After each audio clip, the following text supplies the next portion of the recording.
So in terms of how mood might affect consumer decision making, we know a few different things. We know that there is always sort of an undercurrent of how we feel, right? And that's something that is affecting our decisions all the time. We're anxious because we're afraid we're going to miss our train. We're feeling maybe a little down in the dumps because we're, say, tired, lack of sleep. And those effects kind of run along a continuum where we also have emotional states where you feel very strong, visceral emotional states that have really dramatic effects on how we're perceiving and how we're interacting with our environments.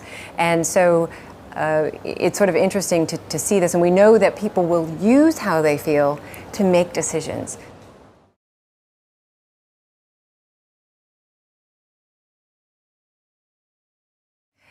So as we think about the role of the salesperson in understanding consumer moods, actually there's some really interesting insights there. Actually, in some of my own work, we've looked at this, where we know that some people are really good at reading the moods of other people. They just have an innate ability, it seems, to sort of be able to look at someone and detect, oh, they're really anxious, or oh, they're really happy.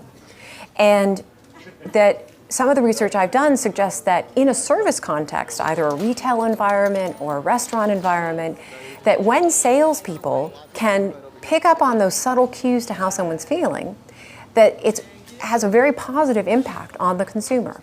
So I'll give you an example. If you can imagine that you're rushing into a wine store on your way to a dinner party, you're actually already a few minutes late. But you know that you have to bring that obligatory bottle of wine, otherwise the host will be very disappointed. So you rush into this wine store and you find perhaps a salesperson who really wants to go on and on about the different regions of wine that they carry and the different calibers of wine that they offer. And you're thinking, I simply need a bottle of wine that won't embarrass me, that's within sort of a reasonable price range. Can we move this along a bit? In contrast, if that salesperson in that wine shop had instead been able to look at you and detect that anxiety, the anxiety of being late and not also wanting to be embarrassed, that they might have been able to respond to that and said, right, yes, as a salesperson, I do have a lot of knowledge that is valuable to some consumers.